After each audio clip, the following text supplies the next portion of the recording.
Viewers and subscribers, welcome back to Beating the Press podcast. I am your host, Rafa.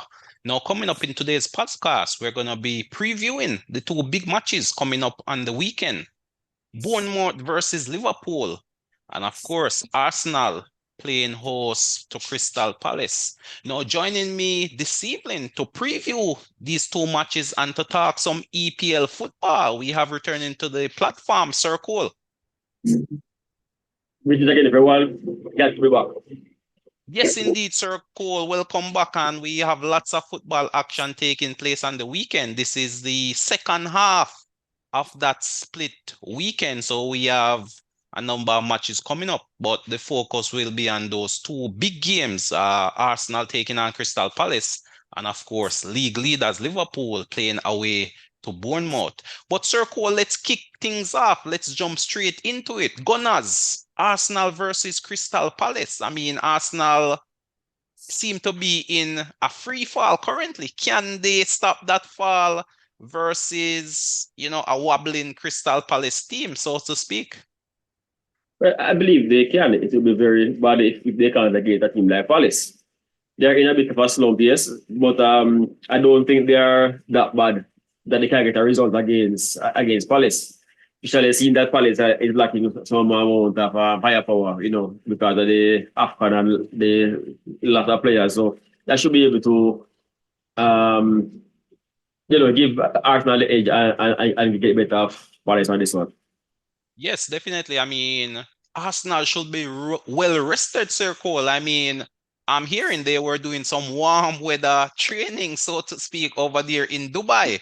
So they should be a team which is fully rested and fully ready for this encounter. Of course, Crystal Palace was in action earlier in the week where they were knocked out of the FA Cup, I believe. So definitely Roy Hodgson is under a bit of pressure in terms of result. They are also flirting down there with the relegation zone as well. But Sir Cole, we've seen Arsenal somewhat regressing this season. Can you pinpoint what's really going on in the Arsenal camp? Why are we not seeing the Arsenal of old? Is it the loss of Xhaka? Is it injuries? Or do they not have the right personnel to really get them some results and push for the title? It's hard to really pinpoint and say it is one factor. More time, it's a combination of factors. Last season, Martinelli was getting among the goals. Not sure what happened this season. It hasn't been as prolific as he was last season. Musa as well hasn't really been himself in terms of staying fit and getting goals. Nketiah seemed to have fallen off. He had a little bit of success earlier on where he actually scored a hat-trick, I believe. But for some reason can't be able to find a consistent running the team plus a consistent number of goals. The loss in midfield as well of Xhaka, I think, has actually affected the team negatively in terms of getting a bit of aggression in terms of ball winning in the middle. So I'm not sure which one of those is the higher percentage factor, but I think they all play a role in Arsenal not getting the number of goals and 3-point wins that we have seen in the past. And it seems as if the coach Arteta as well has a somewhat unwillingness to do much rotation. I mean, week in, week out, we can pretty much pick the Arsenal 11 that's going to be rolling out. We know for sure Saka and Martinelli are probably the first two names on the team sheet when a player like a Trossard, who have really come off the bench and had an impact, seem to not be able to get a start. There seemed to be a reluctance on the part of the coach, Sir Cole. I mean, with his selection as well as a lack of trust. I mean, even Nketiah, as you made mention, had a decent little run of form, but for whatever reason, he was pulled from the team and can't seem to get back in. And of course, Havertz, it seems as if Arteta has, a round post and he's trying to fit that round post in a square hole. Is that a factor as well? I mean, the lack of production from a player such as Havertz. Well, they definitely has to be a player with his potential. I won't say with his results so far, more of potential, what he has shown glimpses of. Yeah, he should be producing a lot more and producing it a lot more consistently. Trossard Trossard, it beats me because I think Trossard is a fantastic player. He should be given at least more game time. Trossard is a player that I will look to bring on every game for sure. If not start, then at least come on at minute 60 or 70 to change the game, whether it be from the left side or through the middle, because he has been played through the middle, and I don't think he did very poorly. So I don't know. Maybe the coach, will have to answer for himself on this one. Indeed, indeed. It seemed to be the Arteta philosophy, and I believe a similar situation held back the team last season, especially during the busy Christmas period when squad depth is really tested, and this lack of or this reluctance to really rotate and blood fresher players, seem to have hurt Arsenal again, as I said, leading up to this busy period, the Christmas into the New Year. But Sir Cole, on the Crystal Palace side, I mean, Roy Hodgson getting up in age now, is he the man to really lead Crystal Palace forward? And what can we expect from the likes of Eze, one of their talismanic player? What are you looking forward to from the Crystal Palace dressing room side? From a long-term perspective, Hodgson cannot be the man to lead forward because he's coming out of retirement, trying to that is true. help out a situation. Yeah, the rumor really is that after the Euros, this Euros being Southgate's final Euro, he's a shoo-in for that job. I'm not sure if those rumors are true, but it seemed to be leaning that way, where once Southgate gives up the English coaching, he is the man to take over at Crystal Palace, it seems. Well, I'm a manager of Southgate's ability and results. We probably most times, want to go for a bigger team. I'm not sure exactly why Palace. Probably by the time the Man U job could be available. We don't know. Who to tell? I mean, stranger things have happened in football, Yes. Well, I mean, it's interesting you make that point as well. I wasn't even looking along those lines, but I mean, for sure, that's even a possibility. And it's one that I personally would not argue against. I would be happy if it works out that way. You seem to rate Southgate highly there, Sir Cole. Of course, a lot. Yes, because I mean, he has transformed England from a team with, potential. They still have potential because they really haven't won. But they are now a team which is top 3 in the world, and a team which I don't think England goes into a game fearing any opponents. They have taken on the bigger of big teams, and we may have lost, but not come out being disgraced for sure. It has been even games, and most time England getting the wins. We have faltered at crucial times, but yeah, so that has been largely down to Southgate following his accepting the post. So of course, imagine that has my respect. Yeah, but I mean, for this game, Sir Cole, from a tactical point of view, we do expect Arsenal to really take the game to Crystal Palace. One, they're playing at home. Two, they need a result. And of course, their general philosophy is really a possession-based team. But can Crystal Palace hurt this team on the break, Sir Cole? I mean, Crystal Palace likely will come and lock shop, so to speak, but they need to be offering a threat on the counter.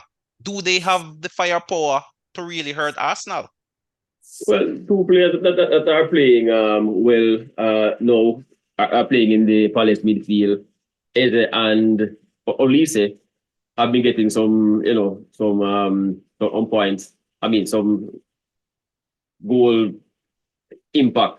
So against Arsenal, I'm not so sure. Manuel, anything is possible, but I really don't know. I'm also hearing that Olise may have picked up an injury and may be unavailable for this game as well, Sir Cole. It makes it now even worse for them. So should they be able to score? I don't think they will score more than once. And I see Arsenal getting better of them in this game. Yes, I mean, definitely Arsenal at this point in time, 1 win in 7.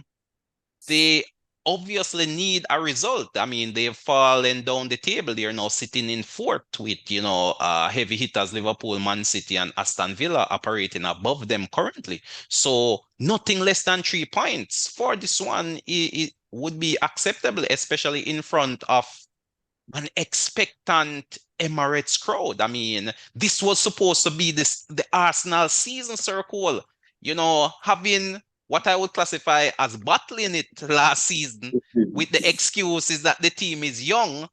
It was this season with a number of signings as well. They were supposed to take the fight to Man City and come out victorious, but we're seeing where a number of these signings have either gone injured or in the likes of a Kai Havertz have failed to really make any significant impact in terms of the results. I mean, only one of their key signings, I would say, have really stood firm and haven't looked out of sorts, which would be Rice, the English international there, £100 million player coming over from West Ham. He's the only one who has really cemented his place in this Arsenal team.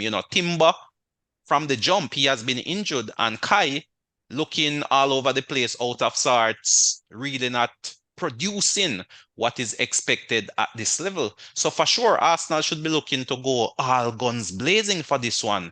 And as you mentioned, it's hard to see Crystal Palace really getting one over on them. I mean, this one is, you could classify this one as a London derby as well. Crystal Palace being a London-based team as well. So it should be a jubilant atmosphere, Sir Cole. And of course, the English crowd have been starved somewhat of EPL action in recent weeks. Well, yeah, that's how this time of the year is set up, to give some teams a break while others are still working. They still have my respect for such a move. But yeah, looking at both teams and players they have available, Palace would do very well to score more than once. The the Arsenal defense, I think, should be able to refine their footing, regain some confidence, and actually now begin a climb back up to come out of this moment that they are currently in. So in terms of a scoreline there, Sir Cole, a predicted scoreline, how are you seeing this one? I'm seeing 3-0 Arsenal. 3-0 Arsenal. I do believe Crystal Palace may find a goal, Sir Cole, to be honest with you. And I'm leaning more towards a 3-1 scoreline. I do believe Arsenal should win this one. It's hard to see beyond an Arsenal victory, just with the firepower they have available, playing in front of their home fans, well rested, would have gone through the gears in terms of resting, recuperating, tactics would have been sharpened, and it should be a new Arsenal team really rolling out for the second half of the season and really trying to take the game to those teams above them. So nothing less than a victory for Arsenal in this game should really be acceptable. So for me, I'm going to call this one 3-1. I do feel Crystal Palace should be able to find a goal, whether on the counter or possibly from a set play. They have been a team which have created a few chances. Olise should be out, but Eze is there, and he can create a bit of magic. So yeah, it should be an interesting game, should be an interesting watch for the neutrals. But Sir Cole, we move to Sunday, and on Sunday it is Bournemouth which hosts Liverpool. Talk to us, Sir Cole. Liverpool playing away from home, having watched Man City win on the previous weekend versus Newcastle, possibly feeling the pressure. It's a very slender lead at the top of the table, 2 points. How do you see this game, Sir Cole? Well, Liverpool will now be without a few players. No Salah, Trent recovering from an injury. If he will play or not. Some shuffling would have to be done, but we have seen them shuffle and do well in the past. So they should still be, at least up to 80-90% going forward. Bournemouth, I think, should be able to offer good opposition to Liverpool. We have seen Bournemouth do very well They have a good structure. They have a very good game plan, and on their day, I think they can pull it off. It will not be a walkover game in this one, I think. Yeah, definitely. This one should be very competitive. In fact, I believe, Sir Cole, I mean, Liverpool defense have been very fragile of late. And it would not surprise me, viewers and subscribers, if again, Liverpool end up conceding the first goal. That has been the characteristic of this Liverpool team throughout the entire season, where they go a goal down, having to battle their way back, which they have done successfully on a number of times. But at some point in time, that luck will run out. So it would not surprise me to see Bournemouth score. The question is, can they keep out this Liverpool attack? You know, I believe right now with the Liverpool defensive fragility, as you mentioned, Trent is now out. There is no recognized left back currently. Gomez, which is a right footer, is now playing left back. And Bradley, the young kid, has come in recently in the FA Cup to fill in that void left by Trent. But as we all know, Sir Cole, a major part of the Liverpool attack goes through Trent in a number of ways, whether it is from a set piece, whether it is him playing wide down that right back, or when he tucks in and become an extra midfielder, you know, with some quality long balls to the wingers, which give them an opportunity to go one-on-one with the defender. So a lot of Liverpool attack goes through Trent, and he will be a big miss for this one. Add to that, Salah is now missing. And in the game today, Sir Cole, versus Ghana, he picked up an injury, which looked rather serious. So he may be out for a number of weeks. I actually missed that part, so I was really unaware of that occurrence. Hopefully, it's not serious, and it can be back to help the pool team, because I mean, really no one excuses that it was because of Salah missing, and you know, we want hit way back and it goes as usual. So it make it a close and fair fight. But yeah, new dynamics will have to be employed in the pool team. But we have seen Curtis, what's his name? Jones, no, Harvey Elliott. Right. Harvey Elliott playing under, and I mean, he has done very well in my opinion. Salah has done a good job in mentoring him in that position. So in terms of filling in, I think he will do a good job. Not a good job as Salah, but effective enough to suit the pool attack. Yes, and I mean, Bournemouth do have probably the most informed striker in the league currently, Sir Cole. Former Liverpool man Solanke, he's banging them in left, right, and center. I mean, Liverpool definitely have to watch out for his attacking prowess, especially playing in front of their home fans. So Bournemouth is a team which has goals in their side, Sir Cole. Philip Billing as well. He is like the Lampard of their team, always arriving in the box at some opportune time to really score some unbelievable goals. Solanke has shown me that he's able to play for long periods without the ball, and when that one chance comes, he's able to take it. So he won't be perturbed by Liverpool bossing the ball, having position, because he knows that when the chance comes, and it will come because every team will have their moments in the game, it is quite likely that he should be able to put the chance away, or at least on target. So Bournemouth will trouble the pool defense, and without their A defense, I think Bournemouth should at least feel or approach the game feeling they can get something from the game. Yeah, they'll definitely enter this one in confidence, you know. Have been getting a few good results of late. They've cooled off a little somewhat, but nevertheless, they are still a very dangerous opponent. And Sir Cole, I mean, Solanke, can we look forward to Solanke getting a call up for the Euros if his form continues going forward? Well, if his form continues, I don't see why not. Mind you, we never know with Southgate.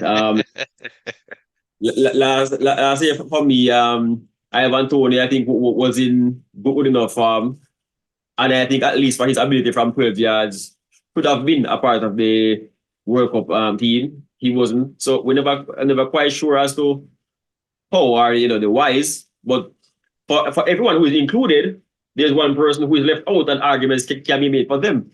I think England has a very good chance right now, and it wouldn't surprise me if Solanke actually makes the cut to get a spot on that team to the Euros.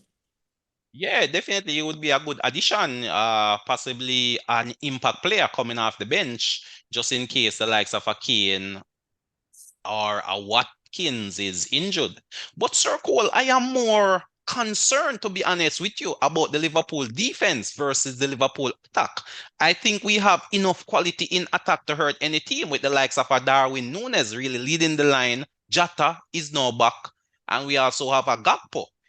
That front three has goals in them. My concern really is the rear guard. Can Liverpool put up a stern enough defense to keep this Bournemouth team quiet, especially, as I mentioned, playing away from home? As we know, oftentimes when a team plays at home, the crowd, their fans really give them that extra push, that extra momentum.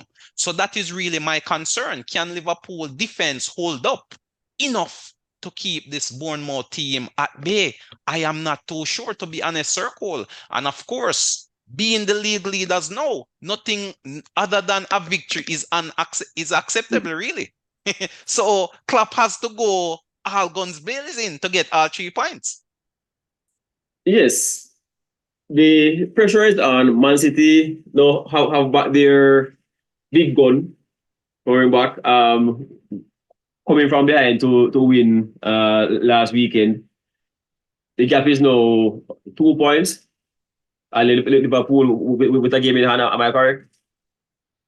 Yeah, no. Games are leveled at this point in Games are time. The level gap, at this point the in time. gap is really 2 points. Nearly two Yeah, points. yeah, officially 2 points. Yeah, 2 points. So that's not much room for error. And probably it's that pressure that will cause Liverpool to probably be a bit nervous, a bit tentative, probably playing without Salah as well may have an impact. Probably, if I say he went out injured, may actually affect the psyche of the team.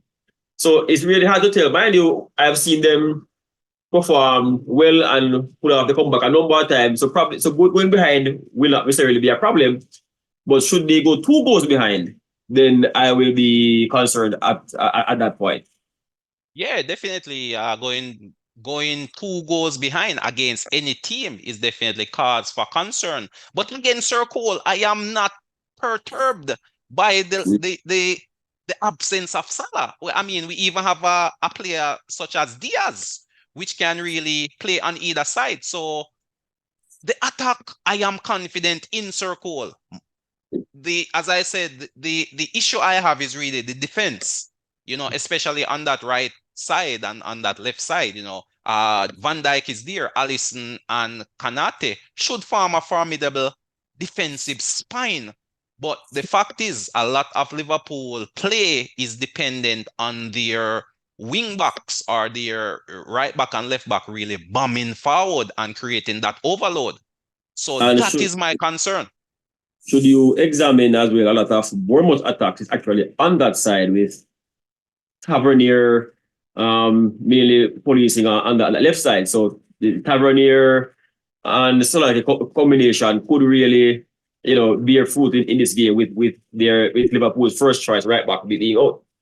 Definitely, and I mean the dead ball delivery of Tavernier as well is a cause for concern. So for sure, Liverpool would have been doing a lot of set piece defending, defending corners and free kicks. Tavernier really has a one there, whipping in some wicked crosses, and it could cause some problem in that Liverpool backline.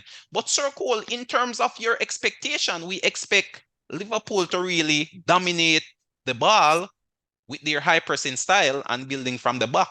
But can Bournemouth create an upset, Sir Cole, is the question.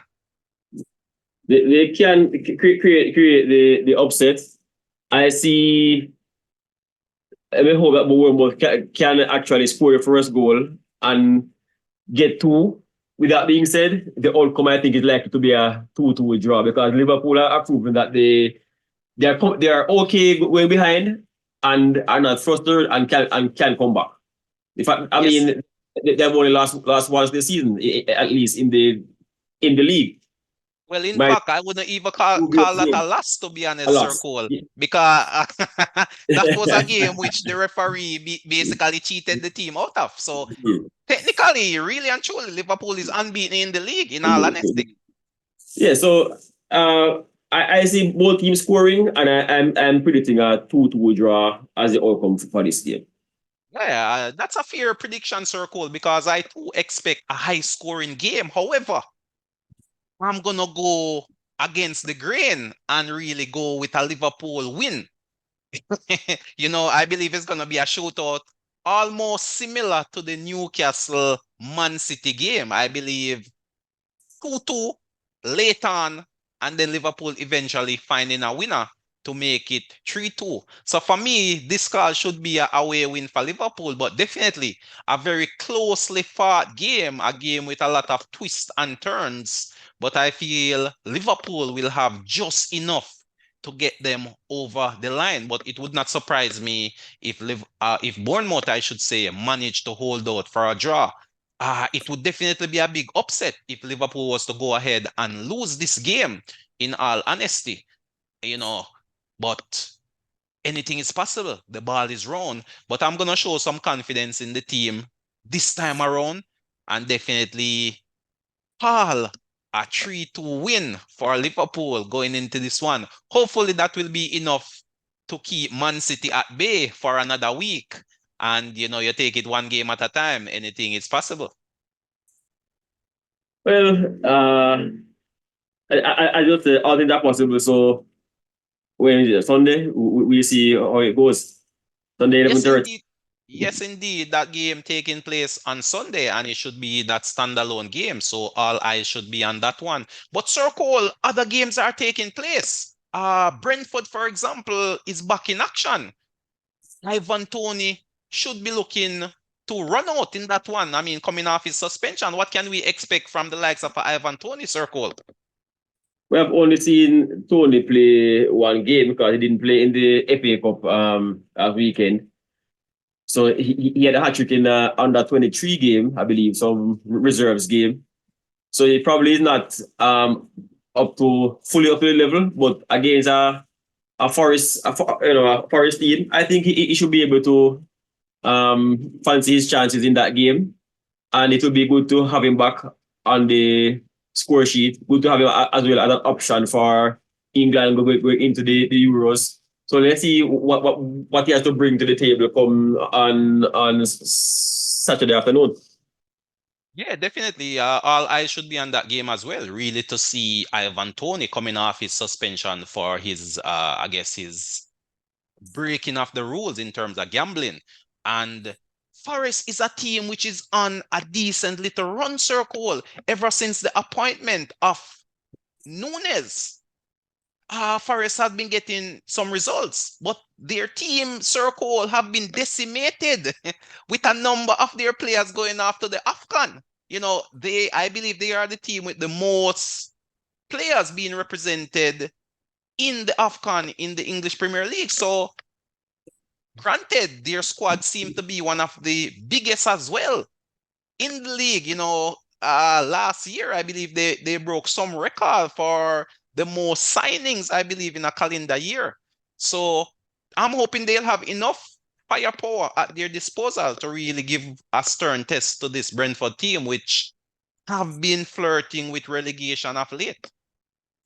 At the best of times, teams will approach Forest feeling that they can get the win, and with them losing players through tournaments, and I'm sure they have some out injured as well. I really don't think that Brentford should approach the game with any fear, and I think Brentford can really back themselves to get all 3 points for this game. Indeed. But Sir Cole, a quick prediction for that one. Are you looking at a Brentford win? I'm seeing Brentford 2-1. 2-1. Ah, Yeah, tight game. I believe this one should be a tight game. For me, Sir Cole, I'm gonna sit on the fence for that one. I'm thinking that one will end in a 1-1 draw. Of I, course, Ivan Toney getting on the score sheet. I'm thinking that he will renounce his presence back to the league and come out with a bang. Yeah, definitely viewers and subscribers. I mean, for anyone out there who is looking for a decent bet, I'm sure Ivan Toney score anytime scorer should carry some decent odds indeed. So, I mean, why not? Try your luck. The next game we have, Sir Cole, is that West Ham game, West Ham versus Sheffield. A quick synopsis of that one, Sir Cole. West Ham having lost a number of players due to injury and to Afghan are a bit below maximum as well.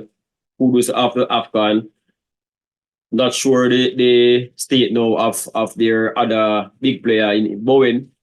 Missed the last two games due to injury. Possible that he may be back for this one. If he does, it will have a great impact on their attack. If not, then their sword will not necessarily be as sharp, and Sheffield could be able to get something. But if Bowen is back, then I see West Ham getting 3 points from this game. Yeah, West Ham definitely needing that 3 points. And of course, Sheffield at this point will bite your hand off if you probably offer them a draw, circle. I mean, any point Sheffield can pick up at this moment in time, they are going to take it, you know. And of course, since the reappointment of Chris Wilder, they have looked a hungry team. They have gotten a few good results and have been banking a few more points. But this should be a stern test for them. And as you mentioned, West Ham dealing with injuries. Antonio haven't seen the field in a while. Bowen coming off an injury. So, and probably even if Bowen plays, he may not go the full 90. And of course, kudos scoring today, scoring a brace for Ghana versus Egypt, circling the AFCON, carrying over his good form down there in Africa. He is away on international duties. So where will the goals come from is the question, Sir Cole. A lot of the goals that West Ham has scored were being supplied by Paqueta, who is also out injured.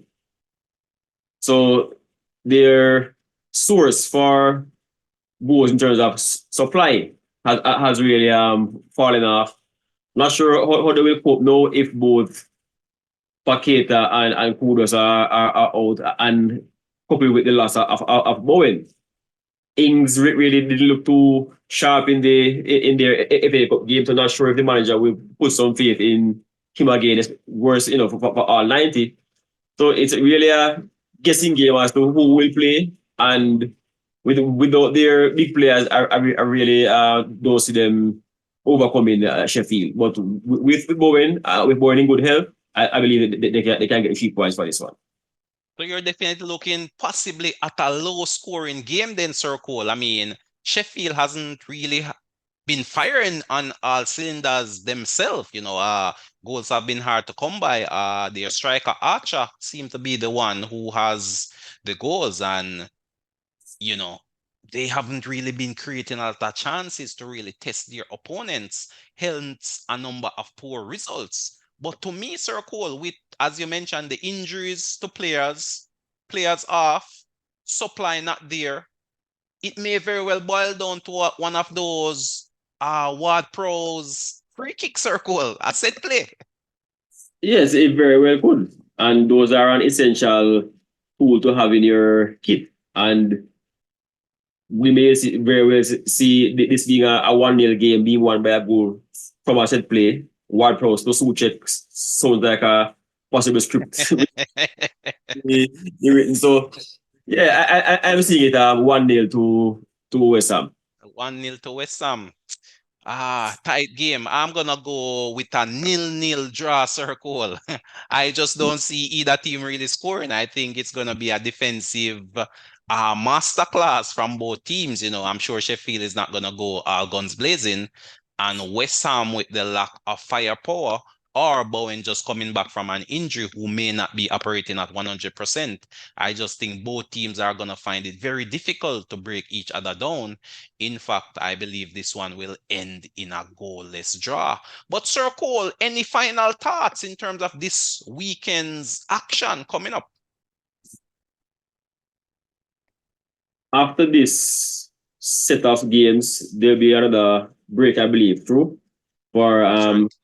FA Cup, and then the next round of fixtures, I think, will be a midweek set of fixtures.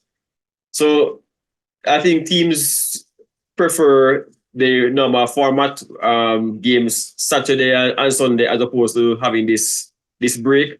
So they just want to see off this run of games and get back to normal programming. So do we, the fans. Yes, indeed. Yes, indeed, Sir Cole. Definitely a welcome break for the players, an opportunity for teams to really reset, re-galvanize, and re-energize their teams. It's also an opportunity for teams to dip into the transfer market as well.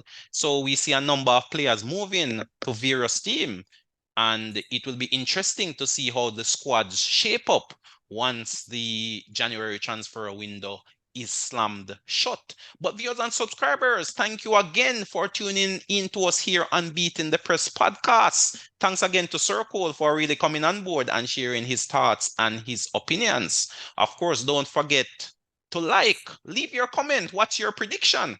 And of course, if you haven't subscribed, please feel free to do so. But until next time, viewers and subscribers, this is Rafa signing off.